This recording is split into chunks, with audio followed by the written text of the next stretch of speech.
Fala galera, Índio na área para resolver a questão 23 da lista This is the End. Vamos ver o que a PUC aprontou nessa questão.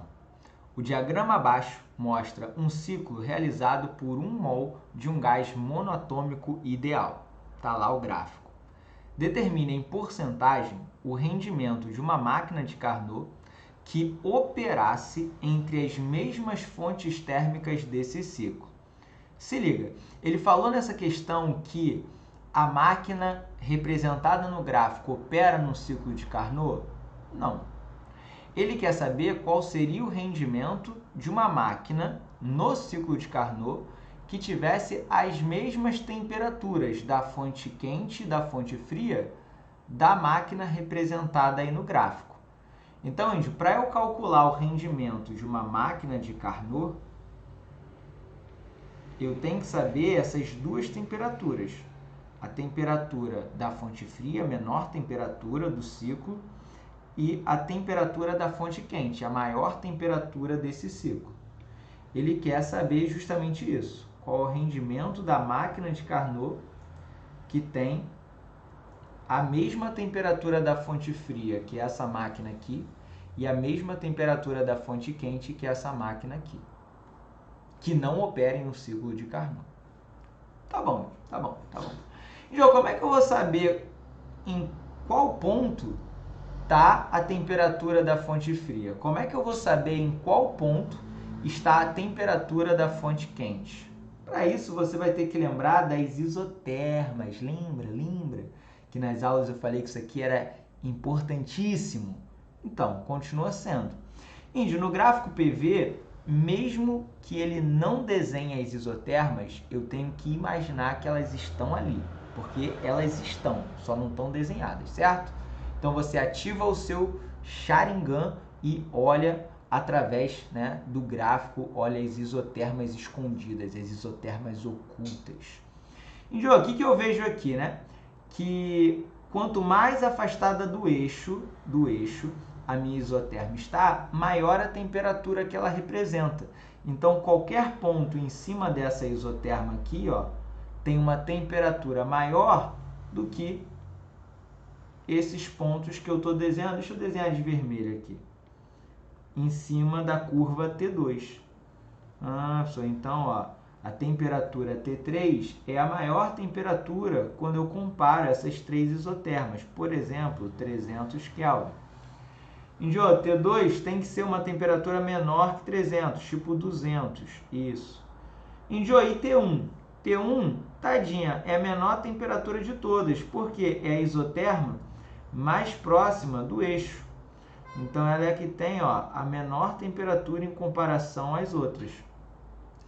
Tá, pessoal? Então, quando eu olho pontos mais para dentro, mais próximo do eixo, pontos mais próximos do eixo, esses pontos estão a temperatura menor.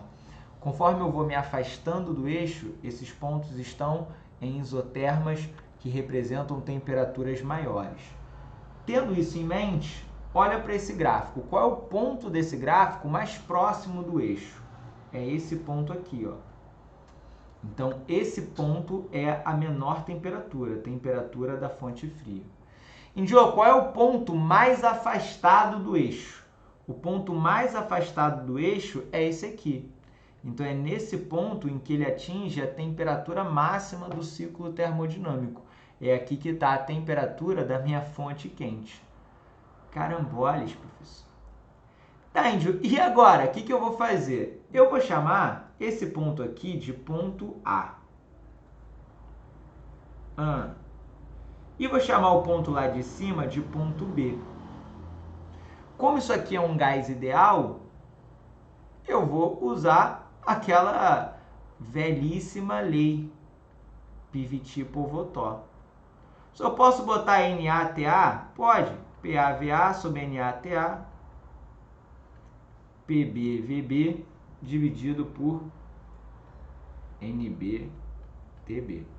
Só para você lembrar, né, que existe esse N na fórmula, mas como é um ciclo fechado, o número de mols não muda. Eu tenho 1 mol no ponto A e 1 mol no ponto B. Então, a gente já pode cortar o N com N, né? É mesmo. E aí, o que eu vou descobrir? Ó, eu vou ter que TA sobre TB é igual a PAVA dividido por PBVB. Mentira, verdade. Caramba! Índio, quem é TA?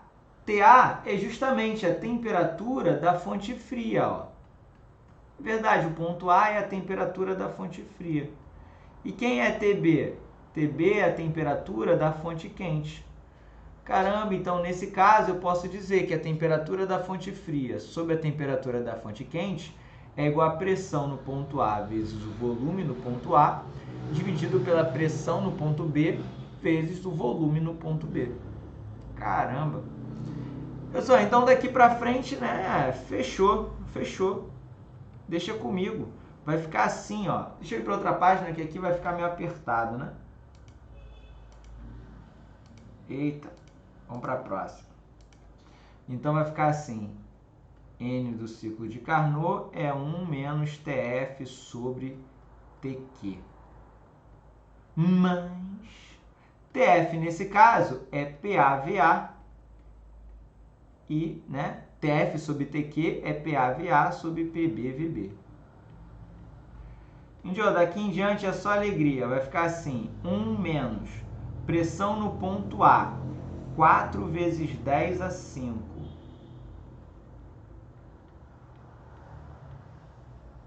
Volume no ponto A. Eita. Volume no ponto A é 1,5 vezes 10 a 3. Aqui tá, né, representado metro a menos 2 e aqui está em centímetro. Isso vai dar problema? Cara, não vai dar problema porque, repara, as duas pressões estarão nas mesmas unidades. Então você vai, né, poder cortar a unidade de cima com a unidade de baixo. E os volumes, os dois, você também vai usar na mesma unidade. Caramba, isso é verdade, né? Então, se eu passar aqui de centímetro cúbico para metro cúbico, por exemplo, quando eu fizer a divisão entre eles, vai dar a mesma coisa. Aí vai dar a mesma coisa. Então eu já vou usar direto os números que estão aqui representados no gráfico. Não preciso fazer a conversão de unidade, porque eu vou dividir uma unidade pela outra. Verdade. Pessoal, me dá aí, assim, um outro exemplo, só para eu ver, assim, sei lá, por que dividindo não faz diferença. Imagina que você tem 100 centímetros dividido por 150 centímetros. Essa divisão, 150 centímetros, 100 centímetros por 150, dá a mesma coisa que eu pegar 1 metro, 100 centímetros é 1 metro, né? E 150 centímetros é 1,5 metro. Cara, isso dá a mesma coisa, né? 100 centímetros por 150 metros é a mesma coisa que 1 por 1,5. Essa divisão dá o mesmo valor. Não importa se está em centímetros ou se está em metro. É verdade, porque a unidade de cima corta com a unidade de baixo. Então, aqui, como é uma divisão, o que é importante é que eu use esse valor em centímetros cúbicos e esse valor também em centímetros cúbicos. Esse cara está em Newton por metro quadrado e esse cara também está em Newton por metro quadrado. Então, vai dar tudo certinho. Eu não preciso aqui fazer nenhuma conversão de unidade, apenas respeitar pressão, volume, volume, eles, né, nesses pares com a mesma unidade. Então, daqui em diante, ó, acabou minhas preocupações, né? Minhas preocupações se acabaram, se eu, hein? Aqui vai ficar 1,5 vezes 10 a 3, que está ali, né? Isso. Aí aqui vai dar pressão no ponto B, 5 vezes 10 a 5.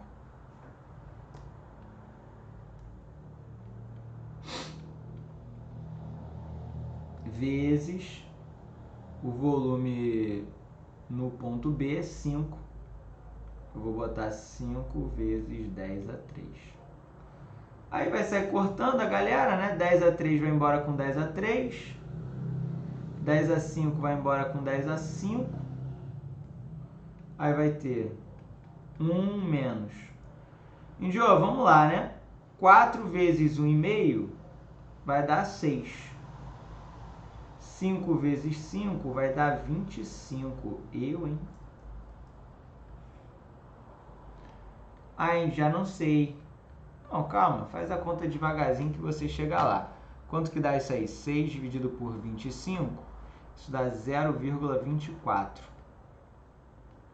E aí 0,24, né? 1 menos 0,24 dá 0,76. Portanto, 76%. Tem opção de resposta? Tem. Gabarito letra D de dinossauro. Galera, um beijo e até a próxima.